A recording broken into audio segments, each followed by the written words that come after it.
Hello, hello, hello, everybody. Happy Wednesday, guys. Happy Wednesday. We're back again. We're back with another one. We up in this thing. I hope everybody's doing fine. I hope everybody's okay.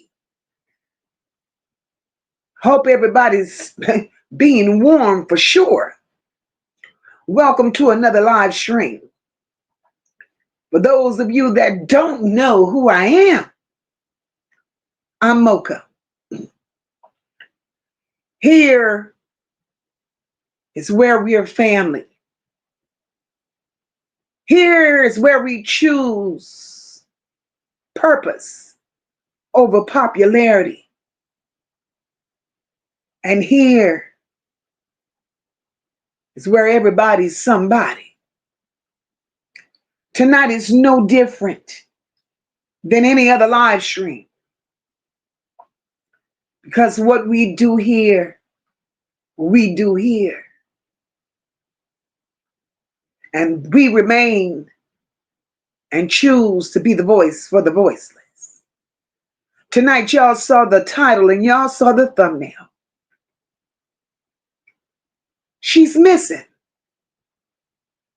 She's still missing. And we want to know, why did they do that to her? They didn't look for her. And we know they lied about that. And why? Why were their stories already set in motion? Those are the questions we have tonight.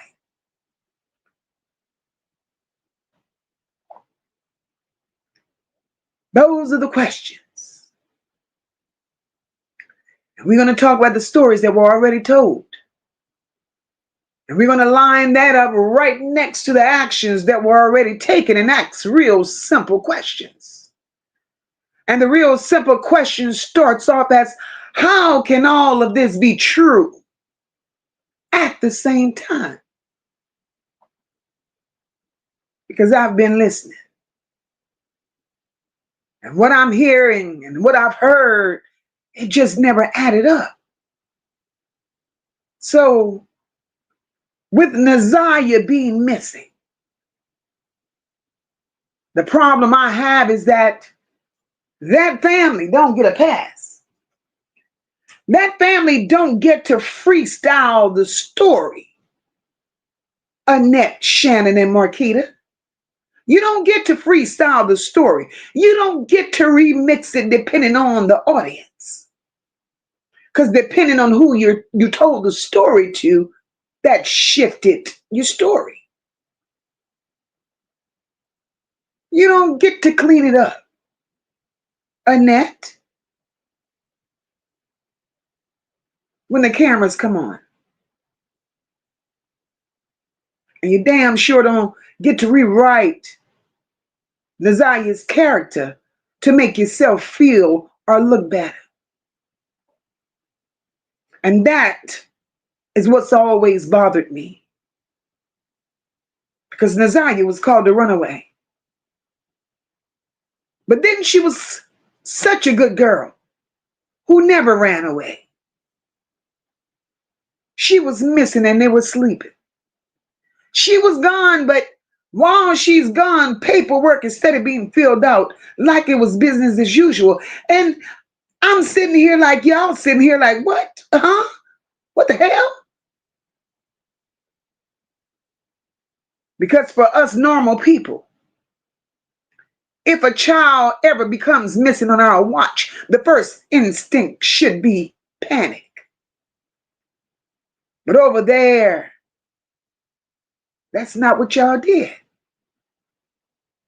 When a child from a normal family comes up missing, we're looking at chaos. We're looking at knocking on doors, walking the streets, calling everybody we know. But instead, what we saw with you people was stories that didn't line up. We saw timelines explanations, excuses, and every explanation somehow managed to move the responsibility from y'all. So tonight, we're going to talk about all the things that still don't make sense.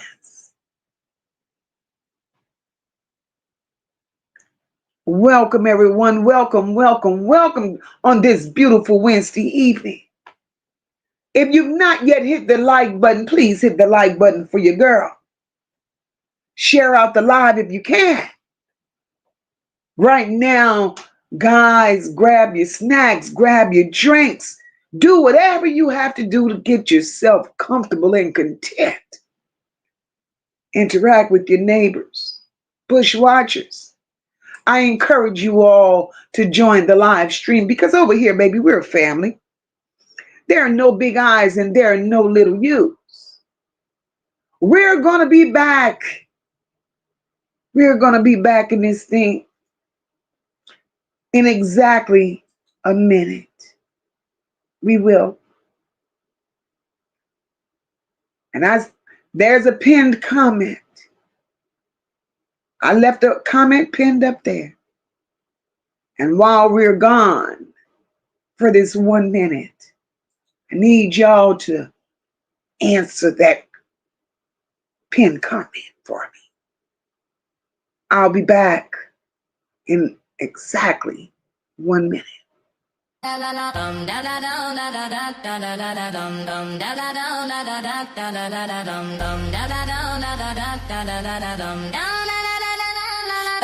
Welcome to MOCA, no love bills.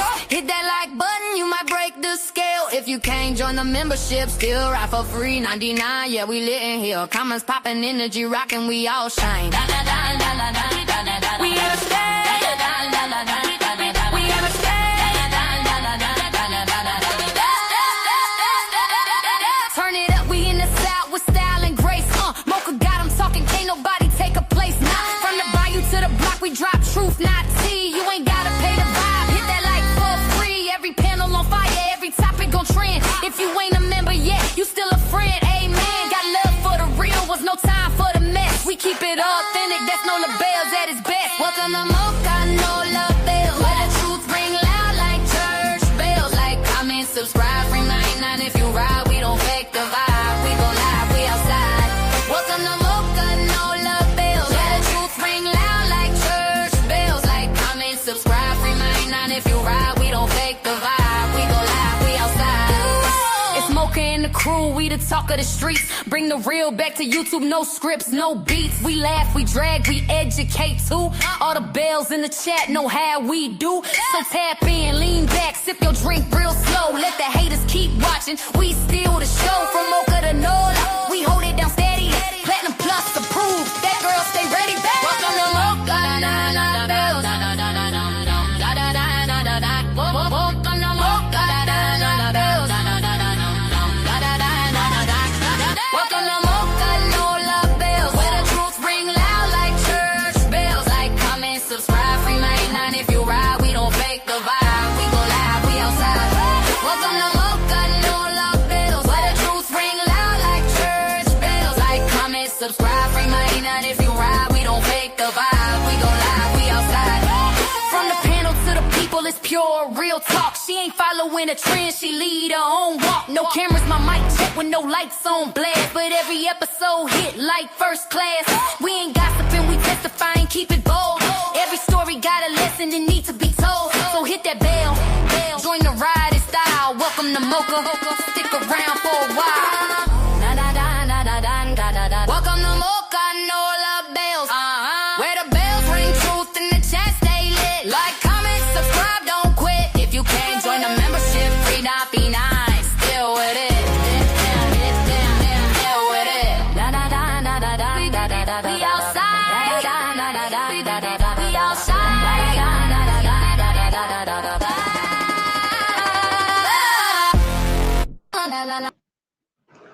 All right, guys, we're back. We're back. We're back. We ain't outside tonight because it's cold out there. But we outside. Welcome, everyone, and happy Wednesday, guys. Happy Wednesday. Welcome to another live stream. I see you all up in here, and I appreciate it. I thank you. I thank you. I thank you. Look, Conger, I see you, boo. Welcome to the chat, Mama. I missed you. I missed you. Hope all is well. I see you guys. For those of you, if it's your first time here, welcome, welcome, welcome. I'm MOCA, and here is where we talk grown and we talk honest. Before we go any further, do me a favor, tap that like button for me. Don't cost you a thing, but it helps this conversation travel where it needs to go. If you believe, I want to feel the room tonight. If you believe,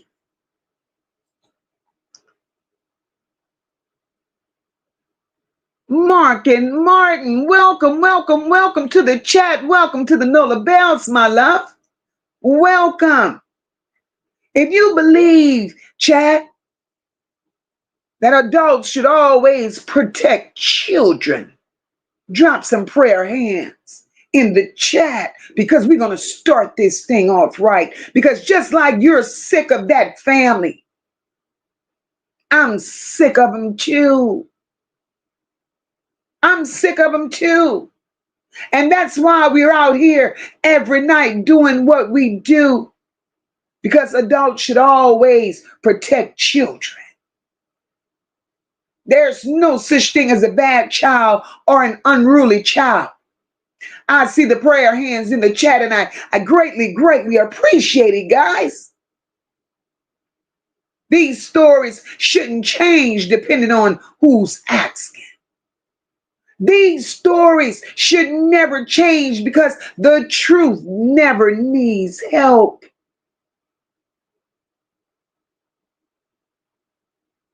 The truth don't need help. So before we get into what we're getting into, baby, let me drop this disclaimer. Because that's what we do. Copyright disclaimer under Section 107 of the Copyright Act. Allowance is made for fair use for purposes such as criticism, comment, news reporting, teaching, scholarship, and research. Fair use is a use permitted by copyright statute that might otherwise be infringing. Non-profit, educational, or personal use. It tips the balance in favor of fair use. That's it, and that's all. So now we can move on to our commentary.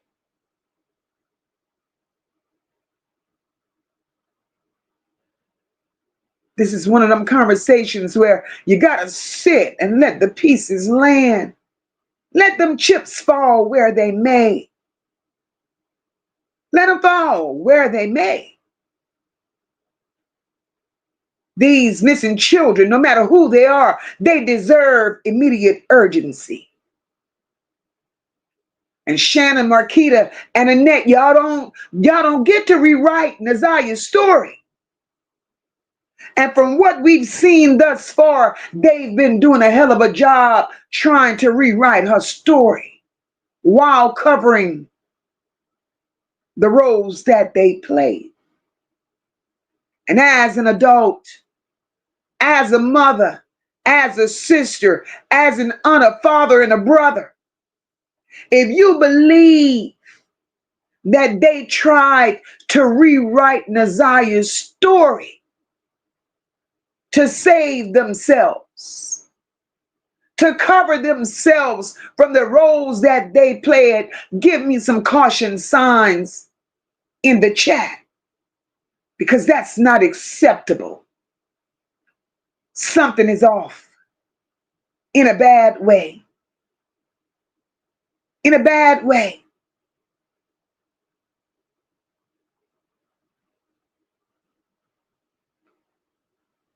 Everything.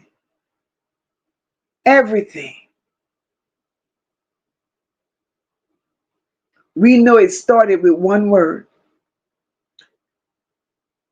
We know that all of this shit started with one word. I see the caution. I see the caution. Thank you all. When they labeled that child as a runaway, we knew it was going left. Not missing, not endangered. Not, we don't know where she is. Just a damn runaway. That was no description. That told the system she left on her own. That told the system she wasn't taken. There was no immediate danger. The adults aren't suspects. And the urgency don't need to be there. It shaped how they responded. And it shaped how everybody else responded. Naziyah never came home. And had it been you or I, our child, our grandchild never made it home, we're not going to sleep. We're not going to sleep. We're not going to wait until tomorrow to go report it. And we damn sure ain't going report it to the school.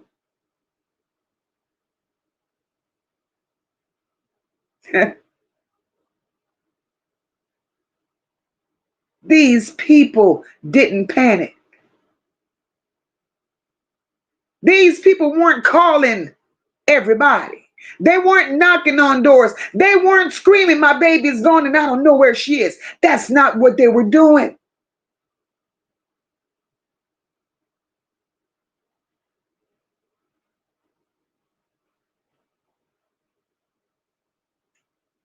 To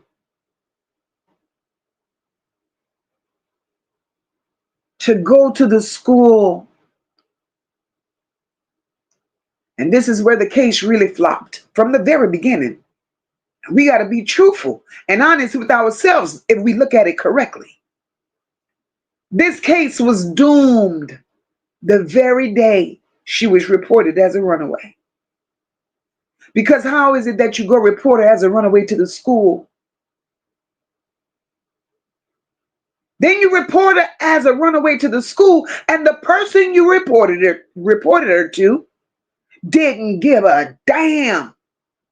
Never reported what you reported to the police.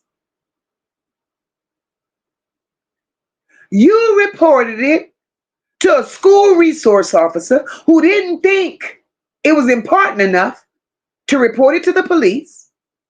Then he lied, claiming he questioned children. He canvassed the neighborhood. He spoke to XYZ. He spoke to the bus driver. But then mysteriously, I don't know the children's name that I spoke to. How is it that you don't know the children's name you spoke to, Mr. Officer, if you really spoke to them? You weren't trained to make proper reports. You were not trained to make reports and then report to your superior. But then you supposedly go and talk to the bus driver, and you don't know his name either. So, Mr. Officer, Mr. Resource Officer, Mr. Toy Cop, how can we take you seriously? Did you really report it? Or was that also a part of the game?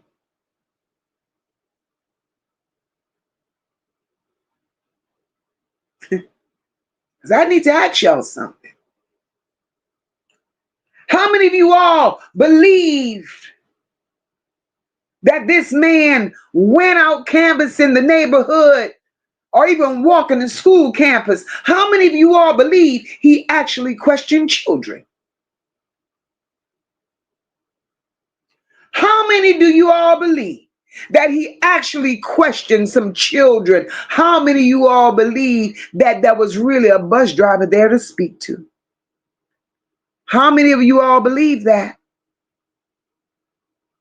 Because the bus driver never came to the forefront, and he should have been the most critical piece in all of this. Welcome each and every one of you that's just entering the chat. I see y'all, not at all. Cynthia said, "Mocha, some shit with that officer." Absolutely.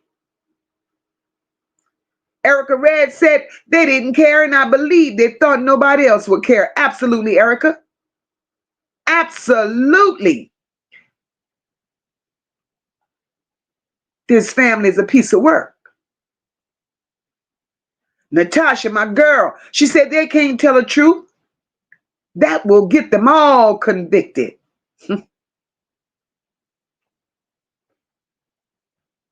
Drag Racing said things was done in that house.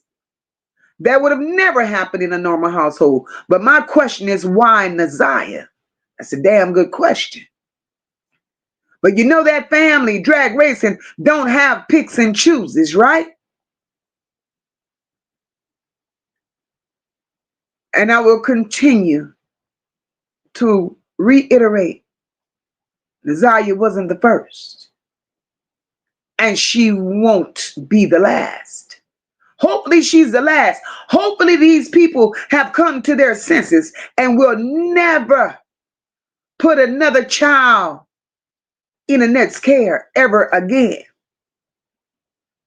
Ever again.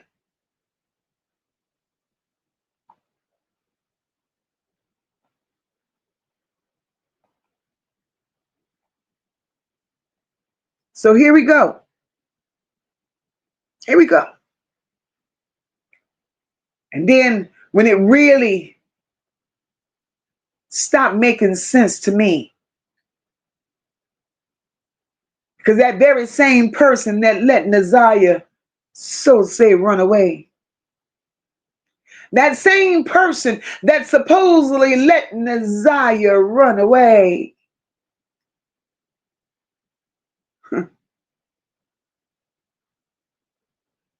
is the same person that later stood in front of camera after being forced to stand in front of that camera and said, Naziyah is a good girl. Naziyah never did nothing like this before. Y'all don't know what's going on. Y'all don't know why y'all took her. Bring her back home. She could be in danger. That shit rattles my nerves every time I replay it. And my thing is, how the hell can both of those things be true? How can she be a good girl that has never done this before,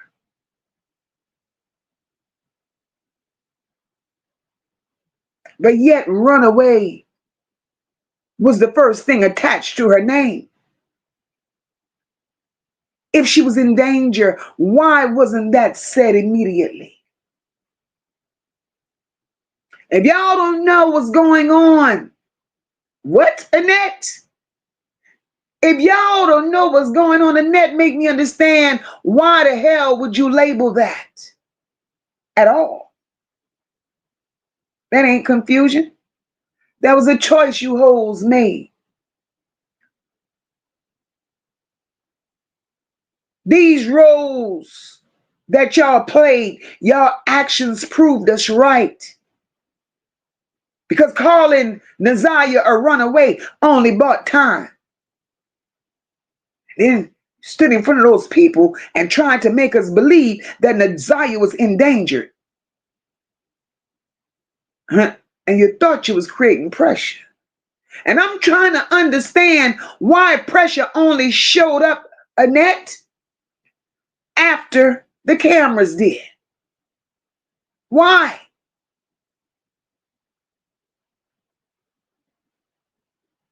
Because, chat, if your child, my child, didn't come home tonight, what word would we use? Drop it in the chat. What word would you use if your child, my child, didn't come home? Because MOCA got a couple of words.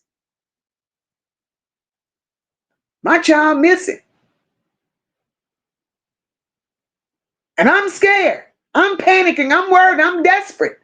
But I would never say that my child ran away. Welcome, everyone that just entered the chat. Happy Wednesday, my love. Cornell says the runaway and reporting to the school was strategic. Absolutely. Cornell said it saved the family some time to cover it up. Cornell, I don't believe in that moment they needed time to cover it up, because I honestly believe they already had their plan in motion. I believe the stories were strategically scattered. They hadn't already had these stories lined up. They just wanted to make sure when they put them out there. They thought about this long and hard, Cornell, because remember, we did the math according to what Naziyah's father said before he passed away. Naziyah, from our calculations, had been gone damn near 2 months before anything happened. Lady D said they showed everyone just how much they cared, or didn't. Kim says, hey, girl, she says, because they know what happened and know where she's at. Absolutely. Leanne said, I would still be yelling for my grandchild. Absolutely. She was a good kid, yet you went to bed that night. Make that shit make sense, Leanne. She was a good child, but they went to bed that night. Marty says they didn't look because they knew she wasn't missing. She wasn't a runaway. They precisely knew where Naziyah was and didn't care. Plus, you don't look for something. God damn it, Marty. Marty says you don't look for something or someone that's not missing. Absolutely. And that's the thing. You don't look for something that's not missing. And that's why they never looked. We got to make it make sense. Absolutely, Rob. Markina Martin says, everyone involved dropped the ball on this baby, even the school. Absolutely. The school, CPS, DPD, her mama, her guardian, her aunts, all the nasty men that was around in that family, the extended family. Ain't nobody get a pass. Everybody, every damn body dropped the ball. The bus driver, because bitch, if you ain't drove that bus, why the hell you didn't come forward and say, that wasn't me. Everybody had a role to play. God damn it, they got paid well to play that role. They played it.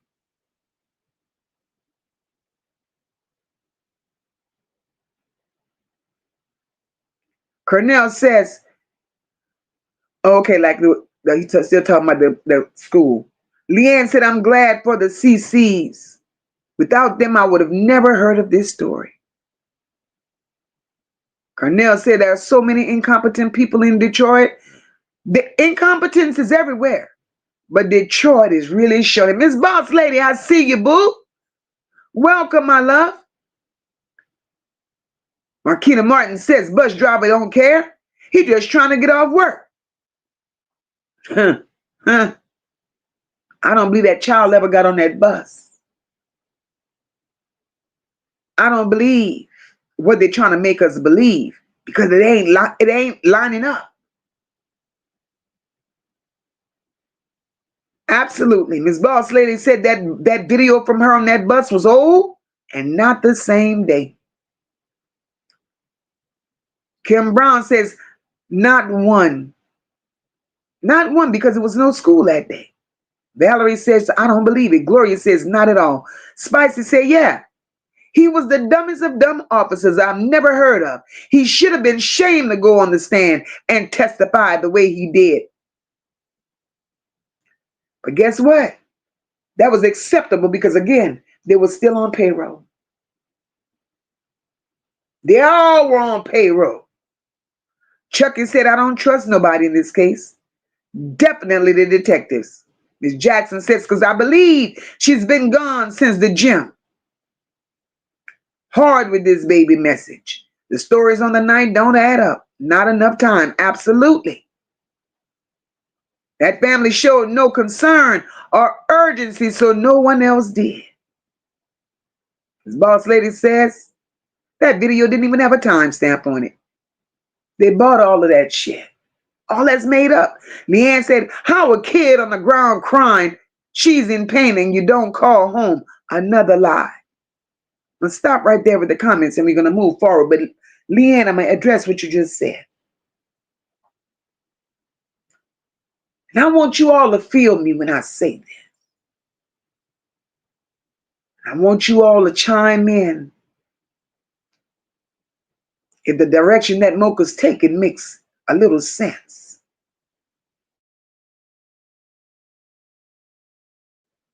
I got a problem. I have a serious problem with the testimony of that so-say, quote unquote, substitute teacher. And that's just me. A mother, a grandmother, with love, unconditional love for hers, and discernment like no other. Substitute teacher. First of all, you could go to hell, ma'am. Because don't nobody want to hear about Naziyah coming into your classroom for a goddamn snack. You could give her a snack, but you can't remember what she had on. You could give her a snack. You could see her laying on that floor, and so there was no urgency in her laying on that floor. How the hell she could be wailed over in pain on that floor? You're claiming she was never like that before. But yet, you don't get off your ass to do something about it. You don't get off your ass. You call a counselor because that's who Naziyah asked for. So who was really the adult in this situation? Naziyah asked you for the counselor. And that's all your grown ass gonna do is reach out to a counselor, and you seen this child laying on this damn floor, ma'am? So who paid you?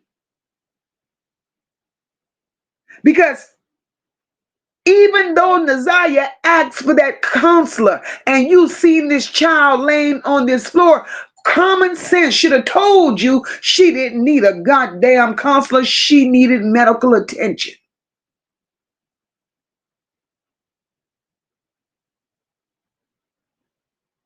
As far as I know, the last I checked, I took classes, employed with the school system for many, many years as a teacher. Who's responsible for the well-being of these kids when they're not with their parents? You, ma'am, are a mandated reporter. Thank you, sis. Rashida said, MOCA's the lies. For me, make it make sense, devils. Absolutely. So this so-say substitute teacher, that lady did not care about Naziyah's well-being. All that lady knew to do was give Naziyah a snack and ignore her cries for help on that floor. Then what makes it worse and what makes it more telling,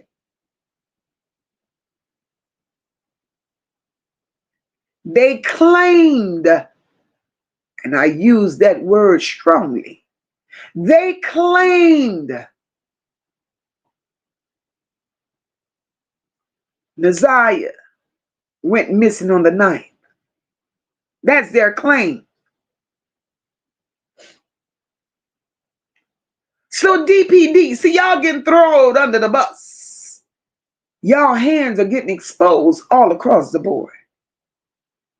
January 9th, Naziyah was reported as a runaway. I mean, that's when she was missing. She didn't go home according to them. January 10th, y'all made the report. DPD. Now, I'm going to give y'all a little leeway in what I'm getting ready to say. I'm going to give y'all a little leeway, right? Because it was said that it was 30 days later that DPD got the report. Okay, I'm going to go with that. 30 days. Now, after them 30 days, you hoes should have been on your job to do what you needed to do. I get that. But clearly, after getting that report 30 days later, you still didn't put the whip to the horse and get y'all ass up and do what y'all was supposed to do with the missing child. And I'm going to take it back to that so-say substitute teacher. Am I crazy? Am I wrong? Chad, I need y'all to help MOCA. Because did the substitute teacher not say that DPD did not question her until October? MOCA, get your fingers ready, girl. January, February, March, April, May, June, July, August, September, 10 months. 10 months. So if DPD went investigating and asking questions 10 months later, baby, Naziyah could be in Europe, Spain, Africa. Naziyah could be, Frank, where you people from? That's where she at. That's where she at. Help me understand, chat. Is MOCA wrong for feeling what she's feeling and thinking what she's thinking? Or is MOCA reaching? TB said Naziyah could be in Timbuktu. See how much sense this shit ain't making? I had to pull my fingers out. 10 months? What? Shit. That don't sound right. 10 months. And all the school teacher could talk about is candies, snacks, and Naziyah, she said. You another one, lady. Far from credible, because now you sounding like Annette. Annette got on that witness stand and said, Naziyah could talk to me about anything. But clearly she couldn't. Because Naziyah wouldn't be a runaway, as you call her. We wouldn't be going through this right now. Your family wouldn't be in the headline if Naziyah could have spoke to you about anything. That's how I know y'all rehearsed this bullshit. Because that stupid ass teacher came with the same shit. Naziyah sat with me every day and we talked.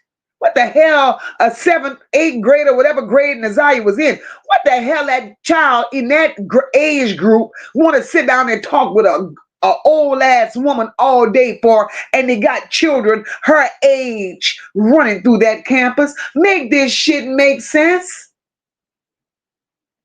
Why would Naziyah spend all her time talking to this old ass lady and not interacting with children her own age?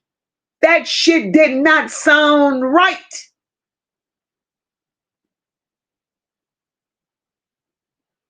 I'm going to grab your comments before I move further in my commentary. Evelyn says, I would have got investigators on this case day one, but they all knew MOCA. LeBecca, I see you, boo. Boss lady said, I don't know what the hell they're waiting on. They should have been locked up. Oh, baby, we all feel the same. Everybody is on the same page in here. They're saying, y'all know where she at. Ron said, absolutely. How many others ran away? That part. That's a question that they need to be pressing her ass for. Annette knew.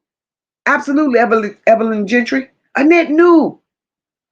Because the key words in that press conference was,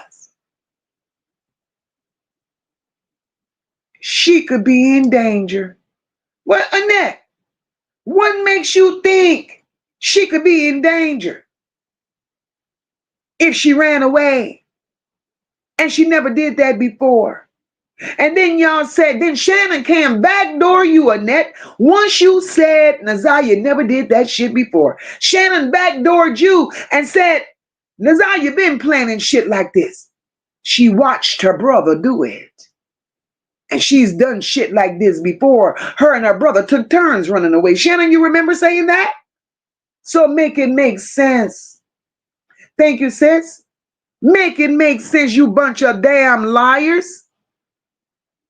She could be in danger. As boss lady said, they was the last to see her. And they said it. Talking about she went to school. No school. How the cops let them get away with that? Baby. Because the cops are in on it, Miss Boss Lady. Cornell said she's more in danger at home than anything. Absolutely. Absolutely. Arkina Martin says she woke up in danger every day. The grandmother needs to be locked up and put under the jail. I love my chat. Cornell said, who need enemies when they have a family like that?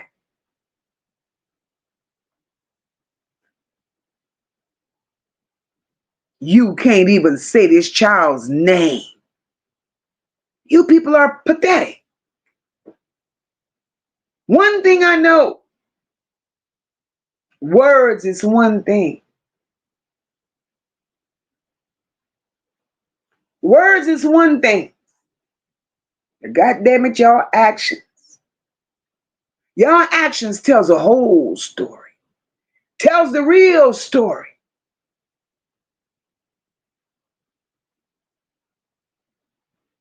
When Naziyah. Shannon, you remember these words?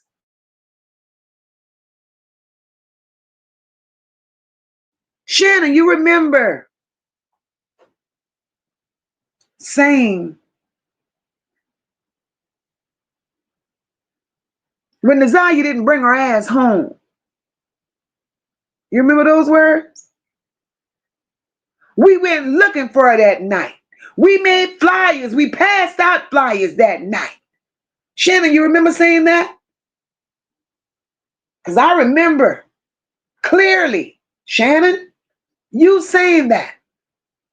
When Naziyah didn't bring her ass home, we went looking for her that night, Shannon. That's what you said.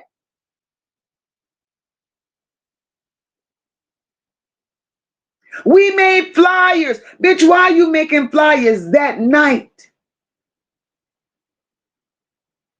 Why are you making flyers? We passed out flyers that night. That's what you said. So why are you making flyers and passing out flyers that night, Shannon? Chad.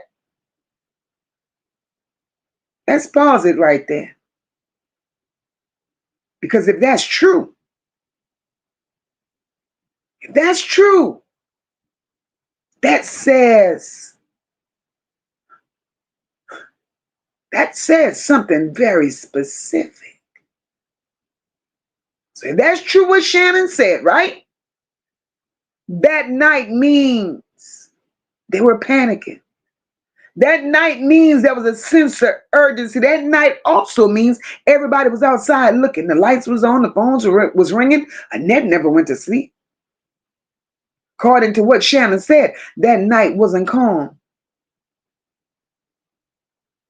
So if that's what happened, then everybody's story should be the same, right? Right? But here's the problem. Here's the problem that MOCA has.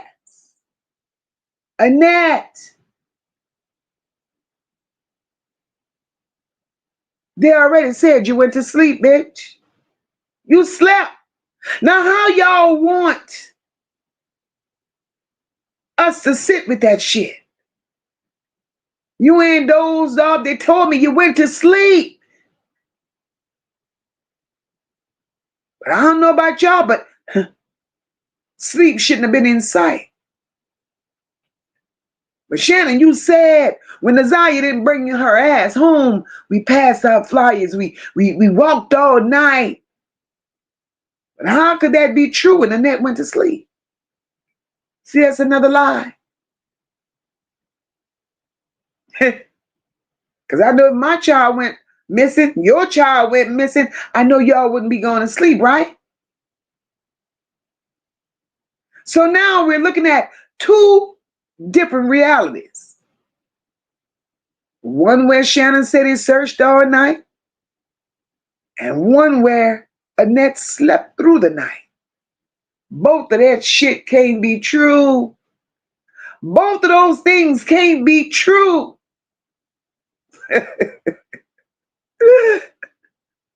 But we crazy. Y'all done called Naziyah every name in the world. She was fast. She was out there looking for D. She was everything. Miss Jackson, my girl, I see you. She says, where are the other kids that was on the bus? Naziyah lived too close to ride the bus. Unless the school had arrangements with Annette, that school needs to be investigated. We're mad. We're mad. I'm going to pause for a second because, guys, I would appreciate it so very much if you all would hit the like button for MOCA. I don't ask for much. I come out here and I do what I do. I come out here and I do what I do. You know, gathering a little information here and there and putting out content. You know, it's not easy. So the least you all could do is hit the like button. It's free. It's free. Unless you just don't like me. And if you don't, you know, it's something that got you here.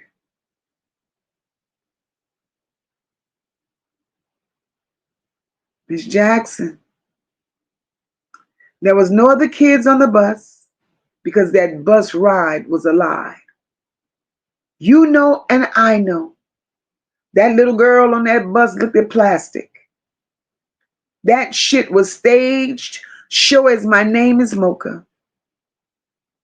Emma Gray, I see you, baby. Welcome. Welcome, baby. PJ, I see you, girl.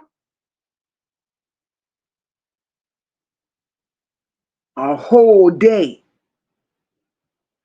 Come on, people. Smooth Carter, I see you, boo. It's a sin and a shame. Absolutely. Absolutely.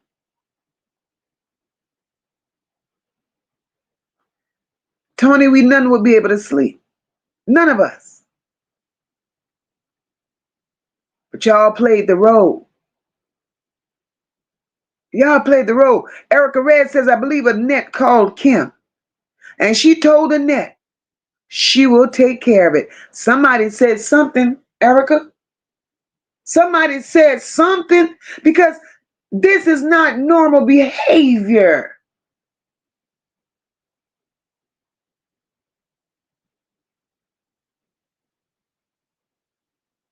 This is not normal behavior. Miss Boss Lady said the lady that found the ID, that was weird too. Hell yeah. That was weird. Where she comes from. But I got an answer for you about the lady with the ID, right? The ID lady. Before I tell you all where I believe Royal Crown, that's her name. We could call her Royal Crown. That bitch got Royal Crown on her hair full of sponge pink rollers. Royal Crown with that ID, with them teeth ready to run out of her mouth on that witness stand. You know, you done found an ID, you should have bought some polygrip, ma'am. But neither here nor there. Where did Royal Crown come from?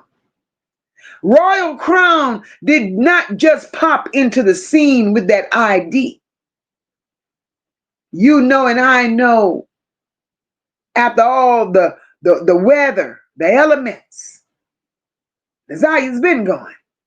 And all of a sudden, Royal Crown will find an ID. Where does Royal Crown come from? Everybody got paid. And that lady, if you didn't know, now you know. That lady is a member of that very church that I talk about so often. It's a conspiracy. It's a conglomerate. It's an enterprise. Everybody had a role to play. Tony says,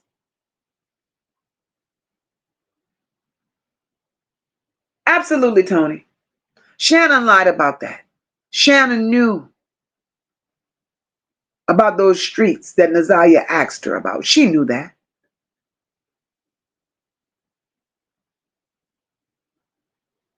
Smooth Carter, you're crazy. Smooth Carter says, what gets me was the 1995-year-old camera they used when she was supposedly sitting on that bus. Smooth Carter. They went to the school district. Show you how they thought they were smarter than a fifth grader, Smooth Carter. They went to the school district. School districts, they do have cameras installed on these buses for safety reasons. And they gathered recording from years back. Again, like I said, that little girl didn't even look real sick now. She really didn't. Just lying. Just lying. Pretty Wing says, I think this family is used to disposing people. It's like second nature. They got too comfortable. I'm telling y'all, Naziyah ain't the first. She ain't the first. Absolutely, Miss Boss Lady. How did that substitute teacher see Naziyah when there was no school? But we're crazy. We're crazy. Spicy said that sorry ass security, he needs to be sued for his pension with his big sloppy self. They ain't gonna sue them, they all in it together. School was closed. Kim said they all need to be held accountable. Their day is coming. Lady D said that same officer was shipped to Florida to a school, and the parents made sure they got rid of him.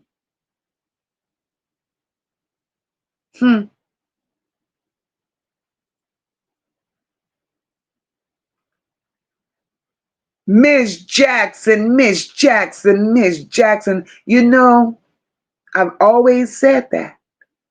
That man that supposedly gave him the footage of that Ring camera, absolutely, he's full of shit. He's full of shit too, baby.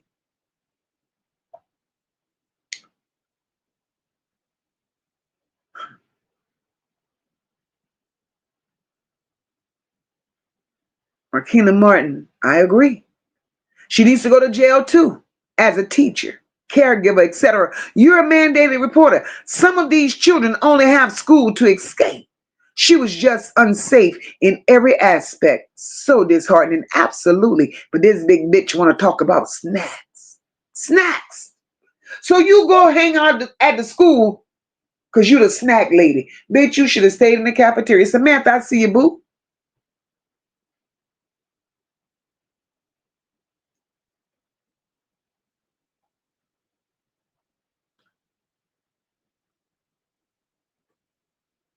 Hmm. Hmm.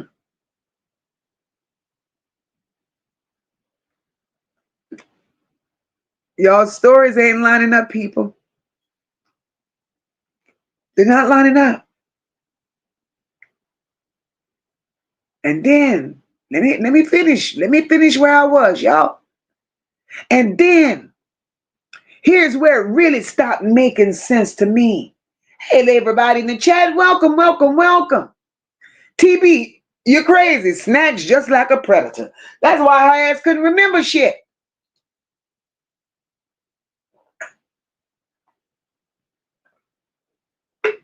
This is where it really stopped making sense for MOCA, right? Because on another day, Shannon said, and if I'm wrong, I need y'all to stop me because y'all know we work in here together. Shannon says she couldn't go out searching because she just had a miscarriage. And she needed time to grieve the loss of her baby. And Naziyah wasn't going to be taken away from her like that. Taking time away from her grieving her missing, her unalived baby. Now listen. MOCA's not so insensitive to where I don't respect grief, loss, or that kind of pain. But grief don't work like that, Shannon. Let's do a logic check, bitch. Because you can't be too broken to search, but well enough to say you searched all night. Shannon, you can't be, because bitch, this ain't making sense to MOCA. You cannot be emotionally. You can't be emotionally incapacitated, but physically passing out flight. Shannon, bring your ass here because you can't be grieving so deeply that you cannot leave the house. But yet you active enough to do everything else. Shannon, all of this can't be true at the same time. Chad, help me out. Which one makes more sense to you? If you believe they were out all night, type search. If you believe Shannon couldn't search, type grief.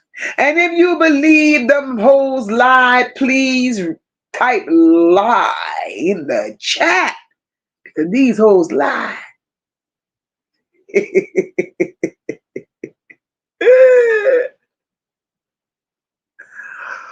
Woo, child.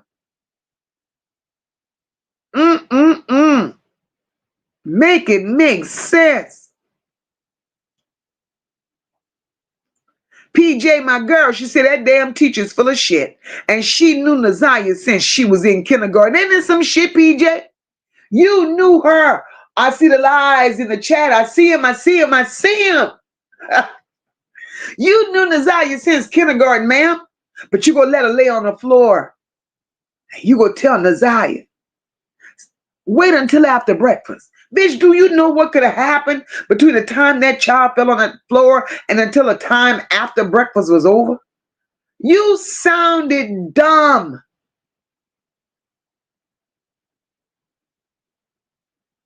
You sounded dumb, ma'am. All this shit was rehearsed.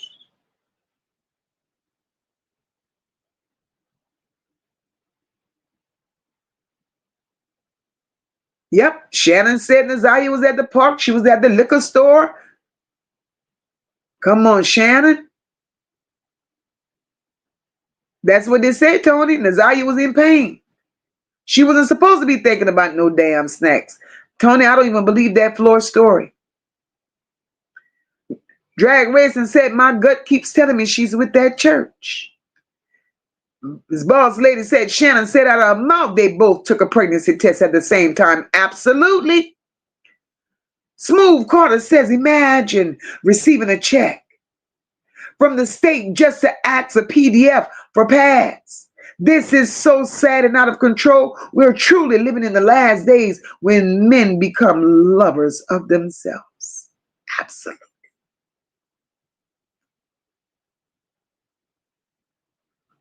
Absolutely. To allow Shannon to even be able to be around children after this tells a lot about Detroit and their system. This is sad.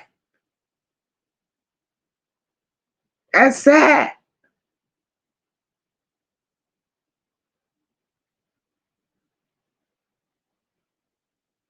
Huh. These people did absolutely nothing but created a mess. Created a mess. So then we got, because I ain't finished. Then we got 5%. He tells his version, and his version throws everything sideways. 5% says, while passing out flyers, the kids in the neighborhood said, and I'm going to keep repeating this because it makes sense. Steffi Jean, I see you, boo. Welcome. 5% said, while passing out flyers, they spoke to the kids in the neighborhood. Those children told them, we ain't seen Naziyah in 3 weeks. What? 3 weeks? 3 weeks? Now, wait a damn minute here. Wait a minute.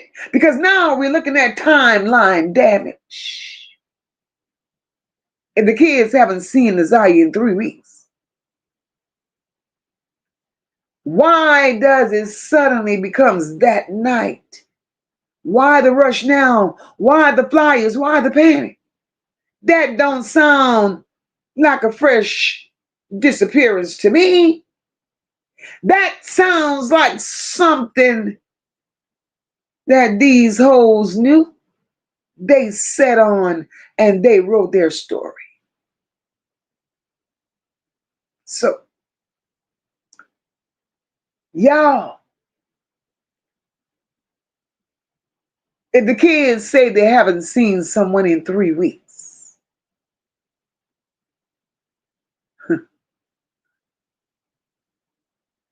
January 9th is when they went and said that child didn't come home. Let's go back 3 weeks from that.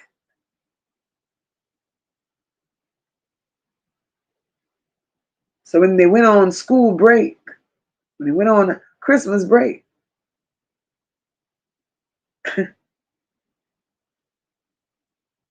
so that's 3 weeks right there. Then you go report her as a runaway. Then DPD take their own good time, 30 more days. So in essence, Naziyah was gone 2 months before anybody did any damn thing. Anybody.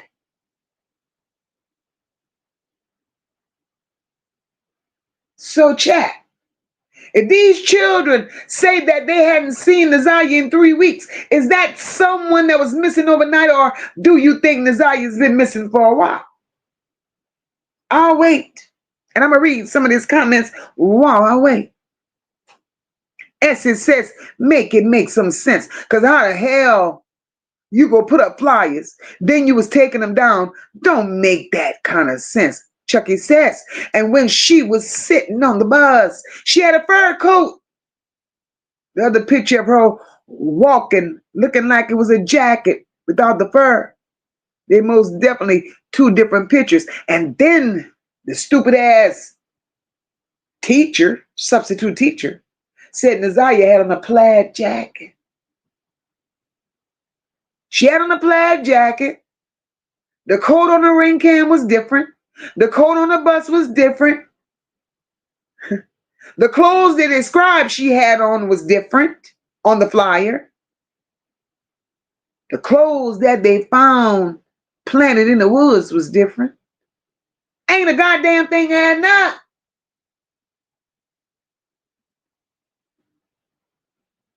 Nothing.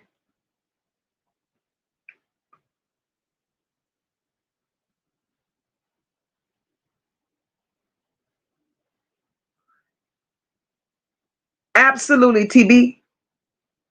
Raw Crown walked past that ID 99 times before she picked it up. Marquina Martin said she was out passing out flyers because they say the devil never sleeps. He stays vigilant in destruction to cover up deception. Girl, Anonymous, I see you, baby. Lebec says, but it still show Naziyah was an A or B student. If not, that's okay. But she's missing. And time produced receipts. Something not right. It takes a community wherever you from. Absolutely. Absolutely. Lady D said he got rid of Naziyah because they knew this baby was about to give birth and they wanted no questions asked. Beautiful soul, I see you, boo. Tony, you ain't shit. Tony said Raw Crown came from 227 back in the day. She was greasier than Pearl, Tony. Raw Crown was greasier than Pearl sitting on that stoop. That's what happened. PJ said, MOCA, that ID looked brand damn new to me. So Raw Crown got it fresh for the school printer. Absolutely. Raw, it was fresh. It was too fresh. Raw Crown comes from that church in Annette. And all we want to know is where's Naziyah?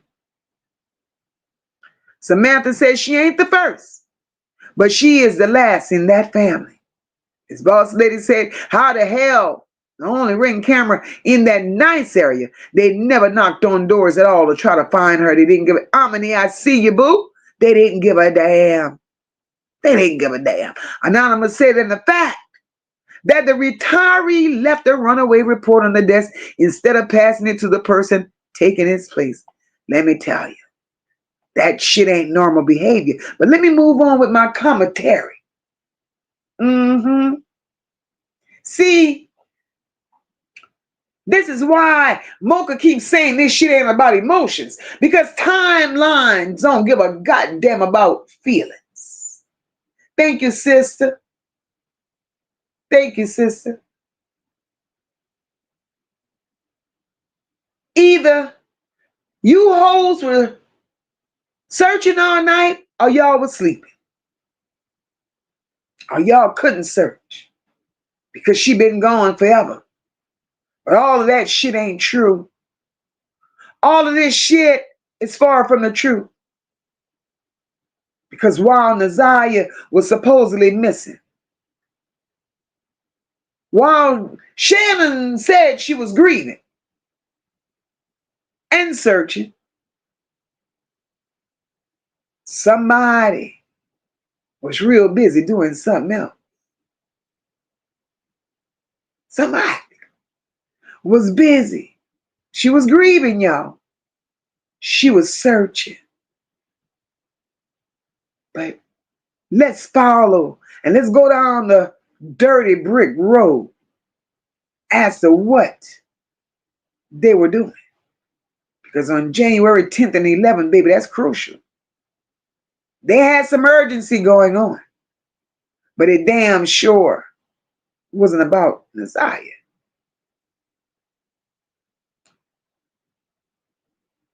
I had to stop, rewind, look at the ceiling. I said to myself, MOCA, bitch, you tripping. So I listened again. Listen again. And fuck that, because I wasn't tripping. I went back, I'm listening. Shannon going again. When Naziyah didn't bring her ass home, we went looking for her that night. passing out flyers that night. Shannon, I can't get that out of my mind, Shannon. I just can't shake it. You didn't think nothing was wrong, bitch, because Annette went to sleep. Annette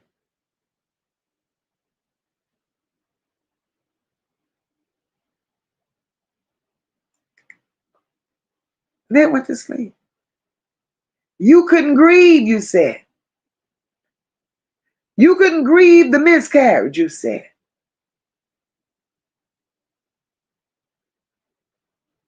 Because you was passing out flyers. You searched. And then you later say you couldn't search because you was grieving. Make it make sense, Shannon.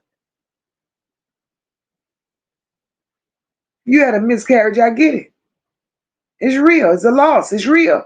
Grief is real. But what I'm not going to do is pretend grief works the way you want it to work. Grief don't say shit like I could do this, but I can't do that. It don't say I could search for a missing child, but I can't search for Naziyah, but I could pass out flyers. And one thing grief don't do, Shannon, is make you run downtown to fill paperwork out. If you was grieving wouldn't have had you texting explanations to people, bitch. That ain't grief. That's you choosing which activity you wanted to partake in. That's what that was. And Shannon, you want us to buy that shit?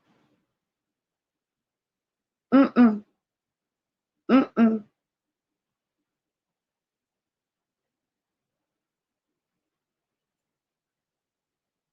So here MOCA goes.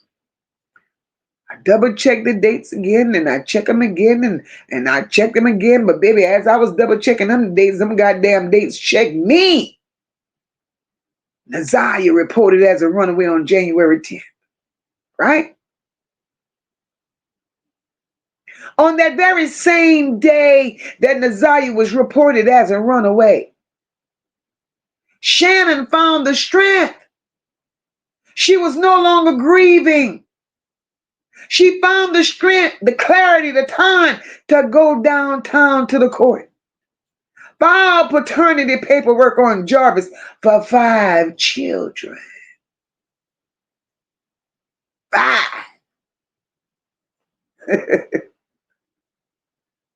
Bitch, you don't just wake up grieving. And then, you see, now I'm trying to picture this shit, Shannon. How the hell you wake up grieving one moment? And that level of grief takes you to the courthouse.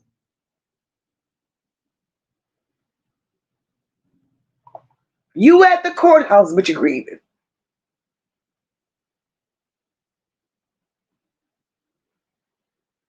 Going to the courthouse requires getting your big funky ass up and getting dressed. Driving downtown, filling out paperwork, Shannon. Shannon,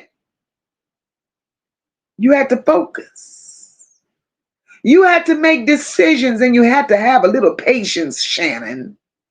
Because those people didn't take you right away. But then you telling America you had an appointment. That's what you said. So now I'm confused. Because I was told the grief was so heavy that searching for Naziyah was impossible. But going to court was, right?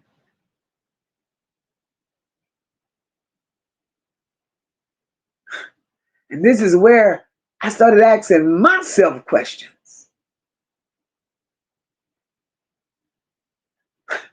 I started asking myself questions. Like,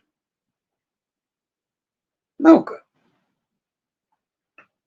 bitch, if your spirit is broken and you can't function and you can't move, bitch, how the hell is somebody going to do paperwork? April, thank you so very much, my beautiful mind sister, for blessing the channel. How the hell you could go sit there, Mocha, and get paperwork done if you grieving, bitch? Listen, y'all. Priorities never lie. And I don't give a damn how nobody try to dress it up. See, when Naziyah went missing, every goddamn thing was supposed to stop. Not next week, not after court, not after I get my paperwork straight. Immediately, everything should have shut the shit down. January 11th. Not only did Shannon go and file paternity paperwork, she's no longer grieving. January 11th was also the day that they went and filed that assault and battery report on that little girl that Naziyah was in a fight with in November. Shannon, you're no longer grieving.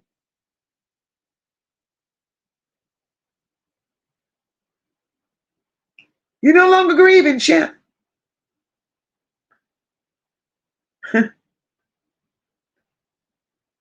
You went and filed paperwork, assault and battery, not for something that just happened. You went and filed assault and battery charges on a child, on a fight that happened way in November 2023. So Shannon, what were you doing?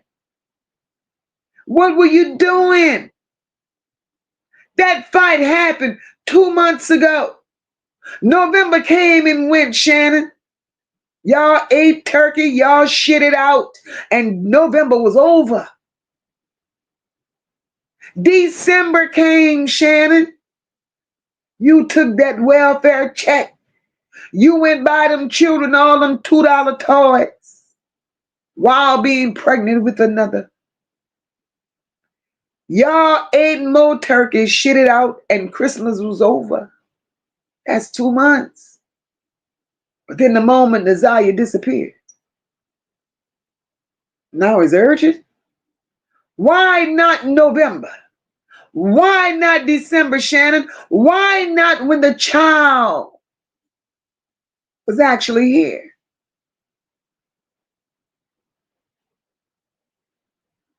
Because to MOCA, it feels like they needed a paper trail. It felt like to MOCA that they was trying to build a narrative as they had already written and scripted it out. And to me, it felt like they was getting all the questions answered before people could answer them, so they could say, hey, we did what we were supposed to do.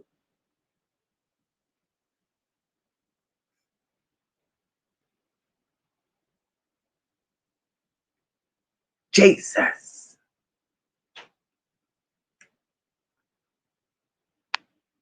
Rakina said, how they not see she was pregnant? She weighed a $105 soaking wet. I'm confused. I need answers. No, you're not confused. They knew she was pregnant. And I'm going to tell you how they knew she was pregnant. Shannon confirmed that. Shannon said she and Naziyah took a pregnancy test at the same time. They knew that this wasn't the first rodeo with a pregnancy for Naziyah. Naziyah was pregnant before. They know that. They know that. They know that. Stop playing in people's face. Boss lady said, I swear, how she lose her baby? So who baby she got then? If she miscarried, girl, that's been the $1 million question. That's the $1 million question. Chucky said that baby was Jarvis' baby. She didn't need the baby, absolutely.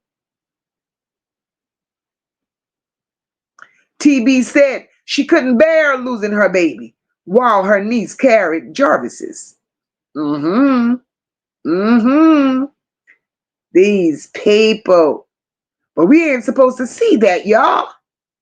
We ain't supposed to know that they are who they are. And this shit, the more we go back and look at it, it ain't making sense.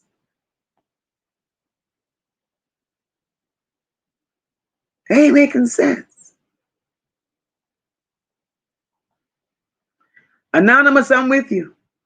Anonymous says none of that family needs to be around children. And I agree. None of them.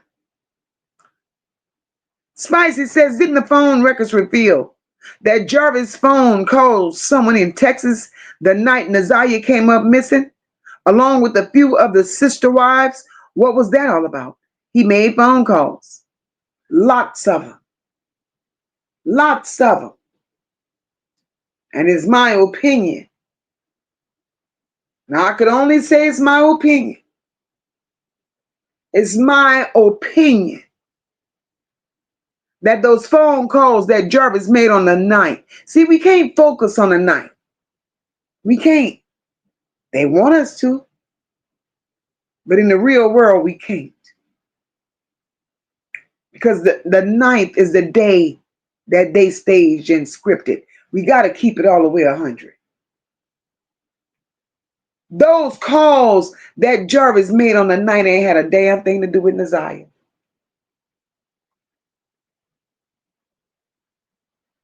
If that makes any sense to y'all. Unless he was checking on her. Because the timeline says Naziyah's been gone. Am I right or wrong? Am I right or wrong?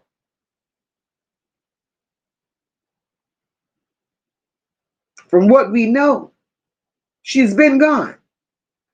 So do you all honestly believe that the phone calls this man made on the night, do you all believe those phone calls were related to what was going on with Naziyah?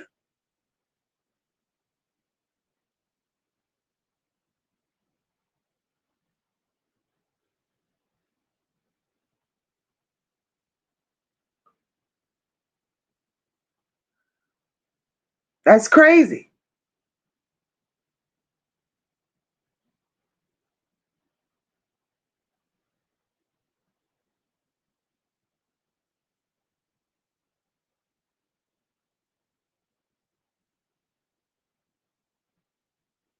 So here we go.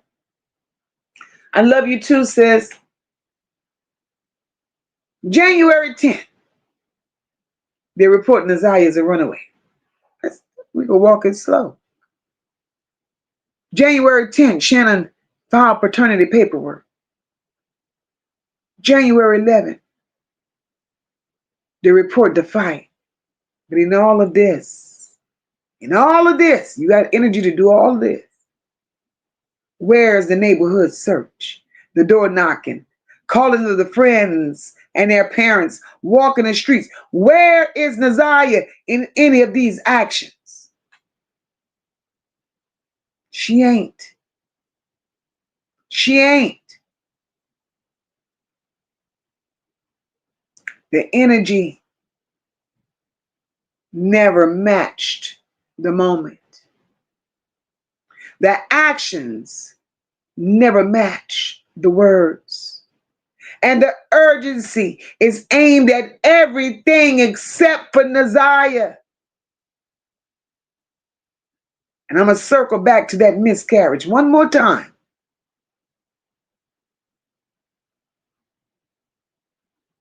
Because, Shannon, what I'm not going to do is sit my ass here and let you think you could play in people's face, bitch, and use that word grief as a shield only when it's convenient to you. Because you didn't give a damn about Naziyah, and it showed. Because, bitch, if grief stopped you from searching, that same grief should have stopped your ass from going to court. That same grief should have stopped your ass from going falsify a police report, and it should have stopped paperwork, but it did not. So we got to be honest with ourselves, because this wasn't about being unable. This was about being unwilling. Unwilling to search for Naziyah. That's what that was about.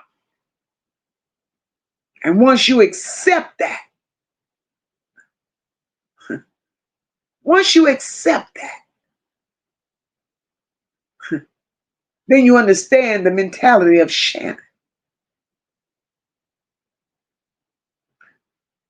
As I'm listening, as I'm pulling out the inconsistencies in their stories, this is the part where I said, oh no, Mocha, sit your ass down, go make a drink, get a cigarette, bitch, do something, because this shit just don't sound right, girl.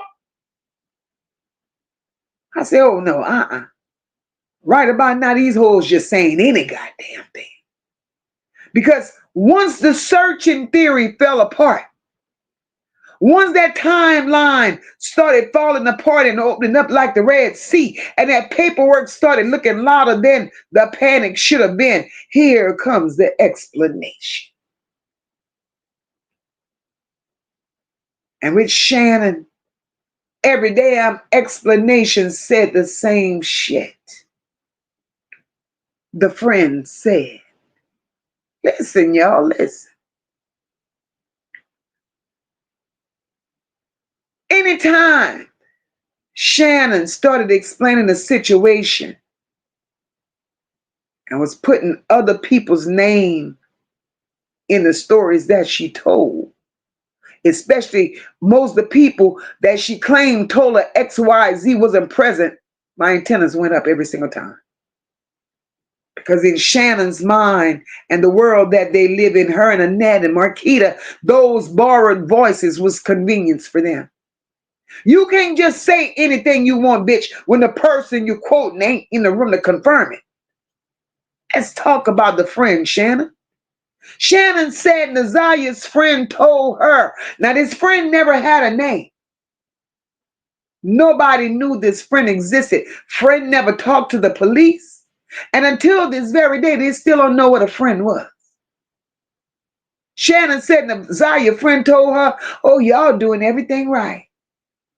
Naziyah went to be with a boy because she wanted sex. Don't be hard on yourselves. Y'all did nothing wrong. Wait a minute, bitch. Hold on. Because what child would hold a conversation with you like that? So since when children 11 and 12 years old diagnose adult behavior and absorb, girl, shut up.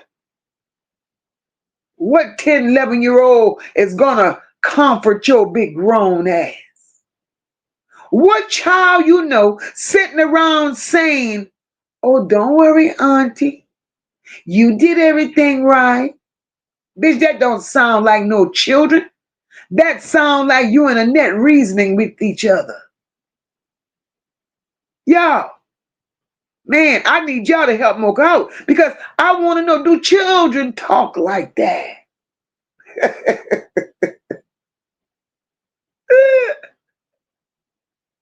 Come on, Shannon. Because we never saw the friend. We never saw the friend.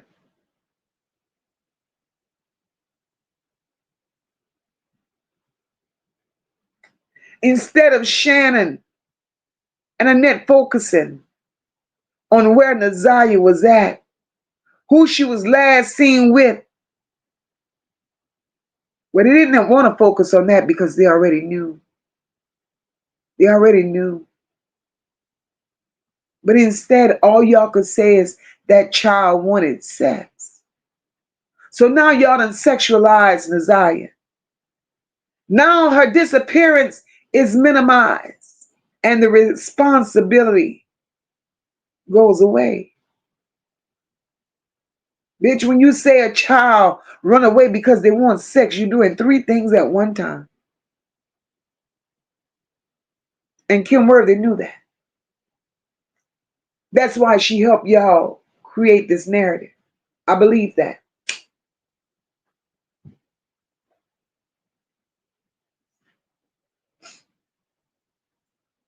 Labeling a child as a runaway, saying she left just for sex. First, you're blaming her. That's number one.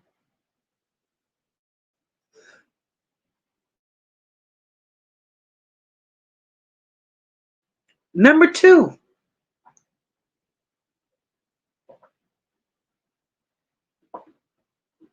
what y'all doing is y'all excusing y'all behaviors. And then the third thing y'all did is y'all informing the system that they don't have to look that hard. Bitch, that was dangerous.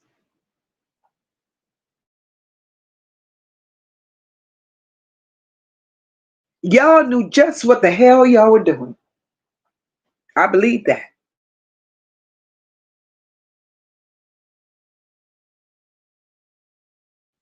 Y'all knew just what the hell y'all were doing. And then in the same breath, Shannon, you holding a conversation with somebody in a text message, and I believe it was Roxy, right?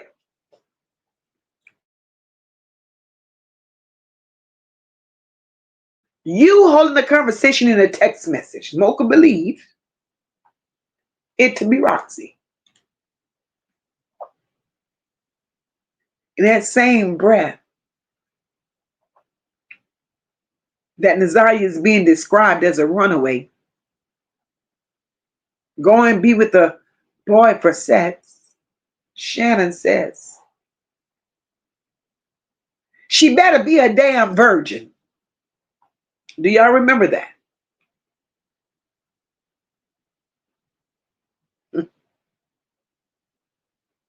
Now I really want y'all to sit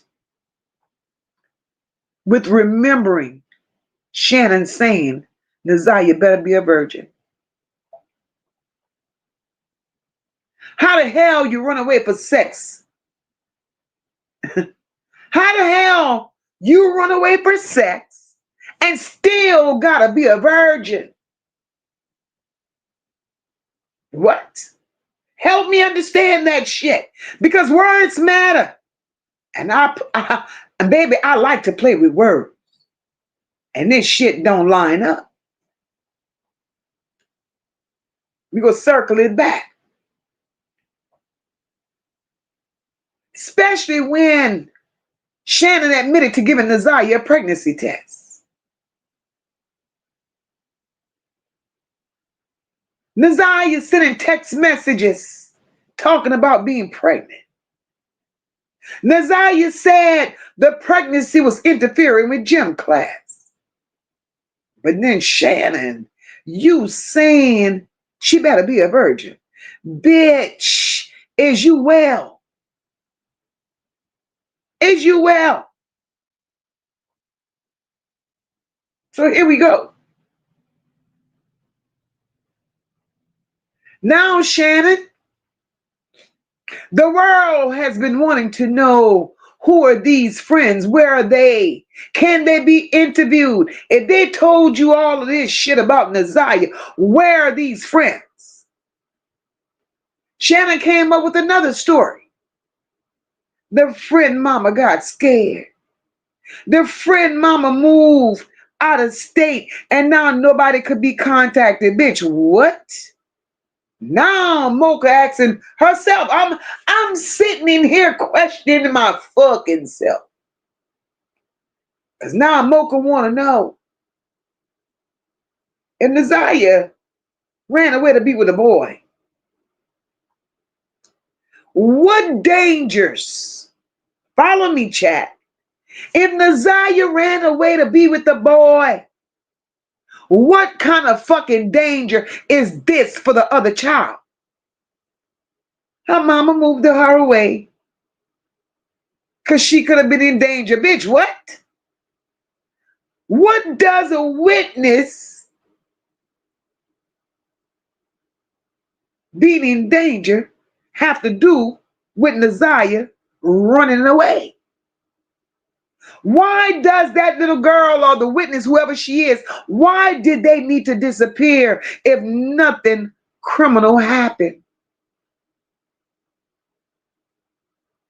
Shannon, bring your big sloppy ass here, bitch, because that story you created, bitch, that don't match nothing. Chat, if that story was harmless, please tell MOCA why the witness had to vanish.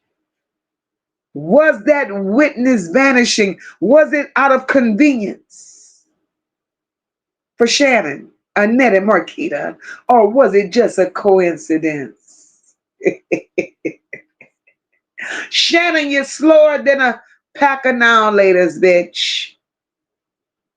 And you see, this ain't one weird thing, it's a goddamn pattern. Everybody that Shannon mentioned from the day this happened to Naziyah, everybody was unnamed. Nobody had a name. And every time she tried to exploit Naziyah, it came with sexual explanations. All the witnesses disappeared.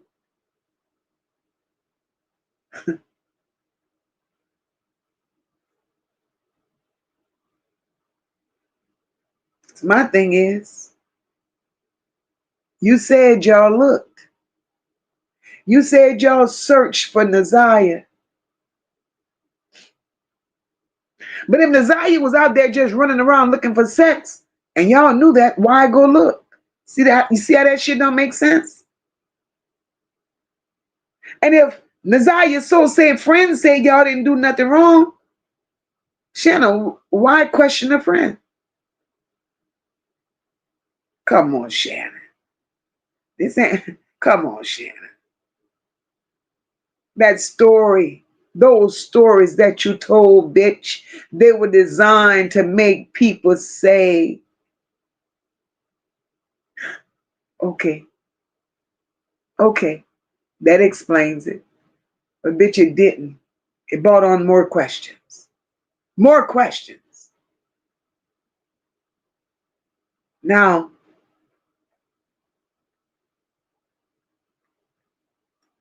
once you peel back the label of being a runaway, the stories that Shannon put out here about her searching, the grief, the paperwork, the make-believe friends, the sex narrative, you're left with something that most of us overlooked.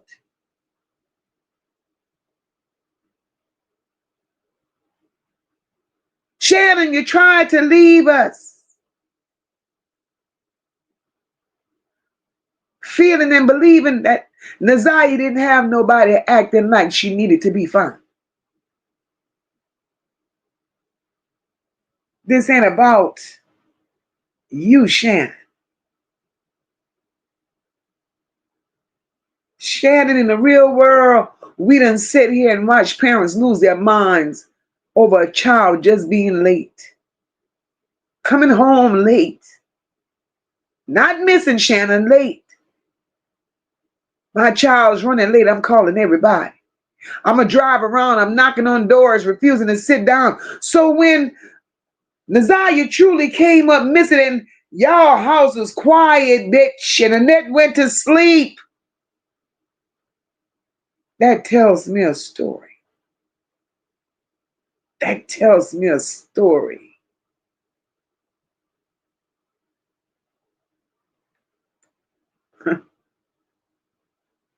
This is sick. See, Annette, as a grandmother, bitch, you had a role. Shannon and Marquita, y'all big bad shape. Just the size of them heads is illegal. You hoes had roles too. Lady, you don't get a pass because you had a role. 5% then went on to glory. He had a role too. And that role was very simple. That role was to protect Naziyah. And she had all of you incompetent, nasty, grimy, money hungry PDFs around her.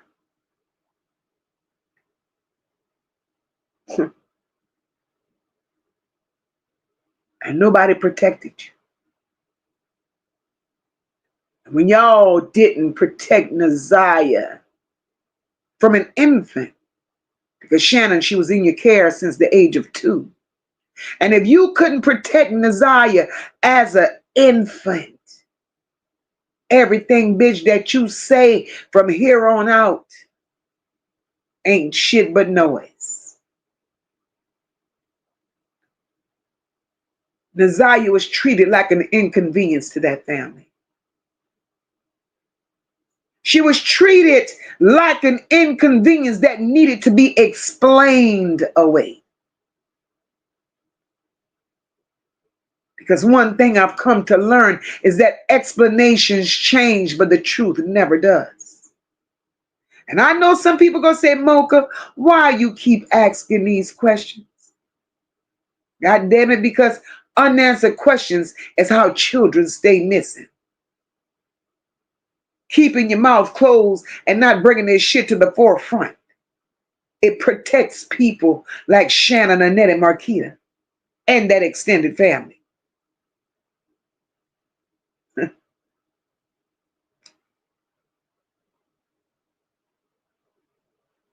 I don't believe she's missing. Spicy says Shannon was mad because Jarvis was in love with her 13-year-old niece and Shannon had to get rid of her by any means necessary. Marquina Martin says, I have a serious question. They say the grandma moved. So you mummies are allowing these folks to rent from y'all, knowing the situation and circumstances. Baby, let me tell you something about them moving and the situation and the circumstances. They don't have regular landlords. They are moving from house to house to house. And the houses that they're moving into belongs to Frank. The house that they're moving in continuously belongs to Frank.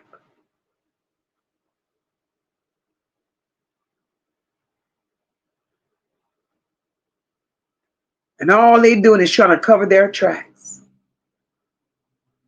Chucky said she went missing. Now Barbie got a baby and Shannon got a baby. Chucky, I don't give a goddamn what they say.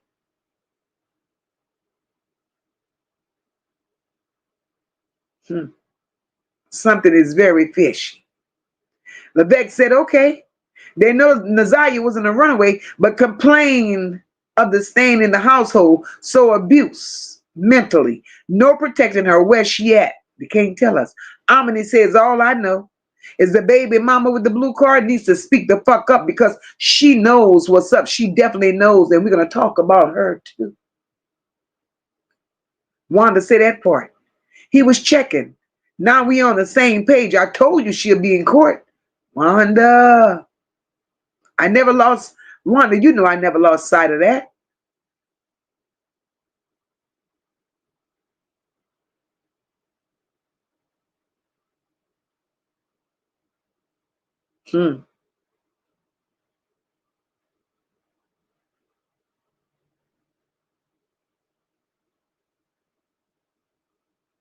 This is sad.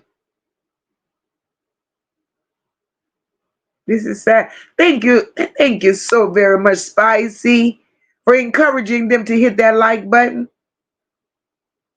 Smooth Carter said when the birthday party video came out, we didn't see her there either. So what date was the party? And could she have been gone then or put up? No, Smooth Carter, she was there. She was there. I don't know why she wasn't. Well, I don't know why she wasn't included in the party. And to be perfectly honest, everything that that family has done, family gatherings, outings, everything that they've done, Naziyah was always in the background. She was never included in pictures. A lot of times she was never even included at the events.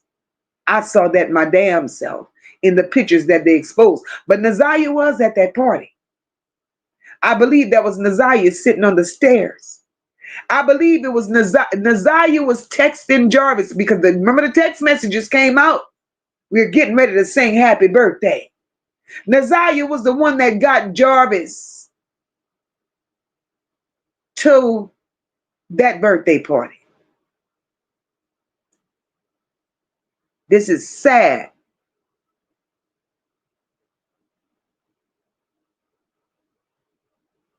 She was there. Because if you remember, she was the one. She was the one that texted Jarvis about the birthday party.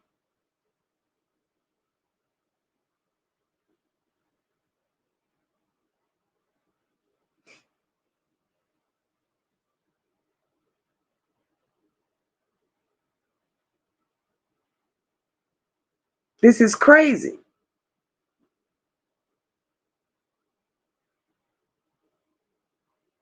Nobody never seen a goddamn Shannon pregnant and want to talk about a miscarriage. That family lies so much. Miss Jackson wants to know why are two of Shannon kids paternity sealed. We go find out sooner or later.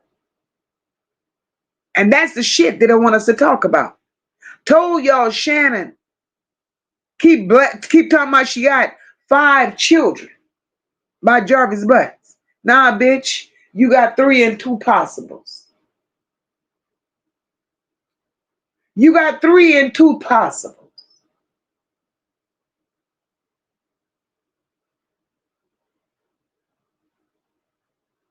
This shit is insane.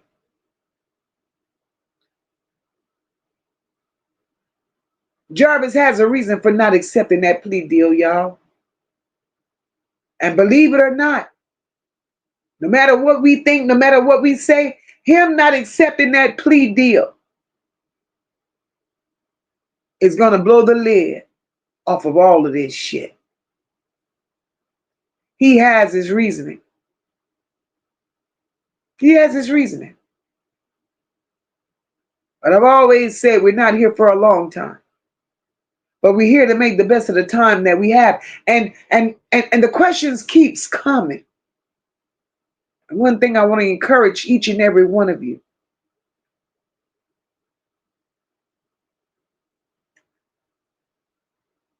The direction you all feel we should go in. Questions that, that we need answers to. Things that y'all want me to talk about. Leave it on my community. Leave it in the replay comments. And we're going to talk about it. I'm even thinking about having an open panel where you all can talk about it. But I don't want to have an open panel and you all ain't coming up though. If I make a night an open panel night, y'all gotta be willing to hit that link. Because one thing about MOCA, I ain't here to be liked. No, I ain't. I'm not here to be comfortable.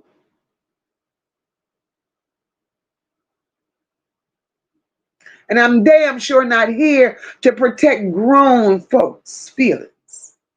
I'm here to speak on behalf of Naziyah. Child who didn't have adults speaking for her when it really mattered.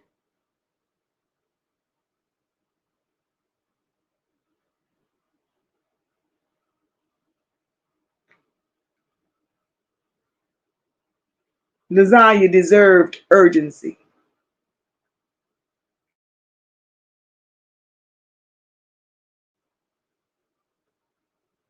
She deserved protection. She deserved adults who acted like she really mattered. And until that truth is fully told, we're going to keep speaking Naziyah's name. I see y'all talking about, I'm going to come up. I will schedule an open panel this week. Maybe Friday night we could do that. Somebody should have stepped up. God damn it, if y'all knew y'all did a trade-off, Y'all should have said that. But to put these labels on this child because y'all can't answer the hard questions as to where she is in order to keep accepting an income, that's bullshit. And I think that's the only reason why it's like that. All for an income. And look at where being greedy for $1 got you in there. Look at what being greedy for $1 got you, Shannon. Look at what protecting my man got you, Shannon. Your whole family lineage has been exposed to the whole world.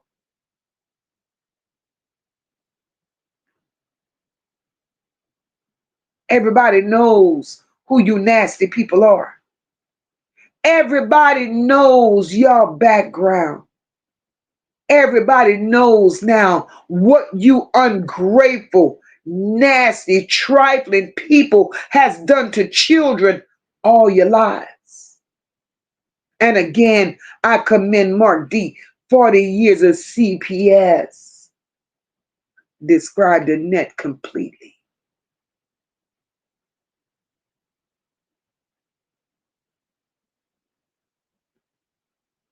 That Harris Gamble bloodline ain't shit.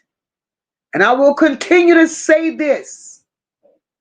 I will say this over and over and over again because there's no way you live in a family full of deceit, full of lies, full of incest, and sit and watch it go on for years and years and years and years, and you sitting there and don't say nothing, but still want to come out here swinging and giving his bitch flowers. She's the matriarch, where you are the problem. How the hell you call somebody like that a matriarch and you see what she's done to so many children? So all that says to me is that you laid down with that devil too. Your training has been so good that you can't go against the matriarch. So you're just like her. And that explains the offset behaviors. See, the truth hurts. And MOCA's going to always stand in her truth. MOCA's is going to always speak up for these children. I don't give a damn about you grown assholes.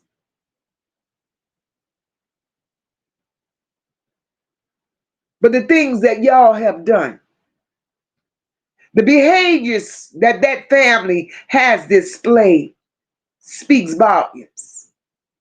We're not going to stop talking about it. We will not stop exposing them. But I'm going to say this and I'm rolling up out of here. Over here, we stand in purpose. We stand in truth. We uplift one another here. This is a healing space. This is a safe space. This is a space for truth tellers. Everybody's somebody.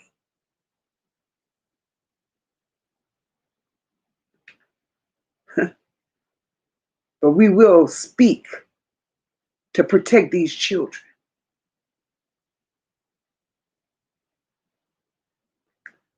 I'm going to say that I love you all. I thank you all for supporting the channel. Rather, it was through getting a membership. Super chat, super sticker, sister, I love you. Thank you. My mod sisters are excellent. Excellent. Annette, you say you run a tight ship? Nah, bitch, my mods run a tight ship. Hitting that like button for me is a thank you. Engaging with the emojis to the right is a bigger thank you. I encourage you all to share out this live stream. Keep your notifications set so you will be informed each and every time I go live. This conversation is not over. We will be back on tomorrow doing this same thing with this same family once again. Again, Jarvis has a reason. Jarvis may have many reasons why he's refusing that plea deal, but we shall see. I'm going to say, I love you all. God bless you all. We're going to leave out of here knowing that we are family. We stand tall. So as we leave the chat tonight, I ask that you all flood this chat, prayer, hands, and hearts for Naziyah, because she deserves them. She definitely deserves them.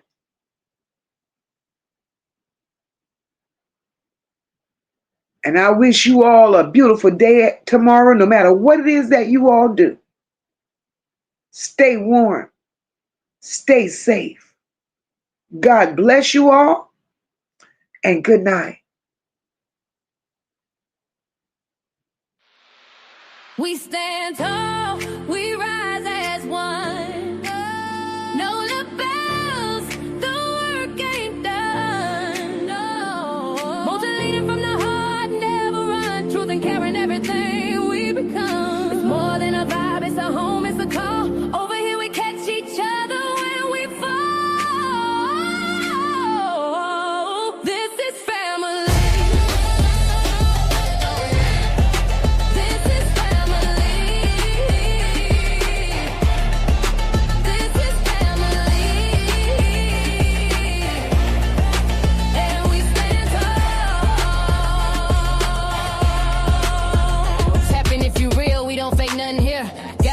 full of truth and a chat full of cheer. MOCA in the seat, steady steering the ship. Every topic got depth, every comment got grip. We don't tear folks down, we just build them up. If you're moving off love, then you one of us. Know the pride in the room and the vibe so loud. Every bell in the chat gon' rep that crowd. We stand tall, we rise as one. Know the bells, the work ain't done. Won't you lead from the heart, never run. Truth and caring, everything we become. It's more than a vibe, it's a home, it's a call. Over here we catch each other when we fall. This is family. This is family. This is family. And we stand tall. Down in the north where the soul don't break. MOCA built the lane where the real ones stay. Ain't no faking the funk, ain't no playing for clout. You bring that mess, we gon' sort that out. But this ain't about drama, it's about love. It's about healing, it's about trust. Every child, every voice, every name in the breeze. We gon' stand for the ones no one else gon' see. So we stand tall, we rise as one. Oh, no, no bellows, the work ain't done. Won't you lead it from the heart, never run. Truth and caring, everything we become. It's more than a vibe, it's a home, it's a call. Over here we catch each other when we fall. This is family. This is family. This is family. And we stand tall. One mic, one tribe, one mission in mind. We protect what's right and we hold that line. It's the chat where the truth and the love collide. Where the voices don't hide and the pain gets light. We see you, we feel you, we fight for the cause. Every kid, every tear, we break down walls. When you hear that bell, that's a call to act. We family now, and that's just facts. We stand tall, we rise as one. We rise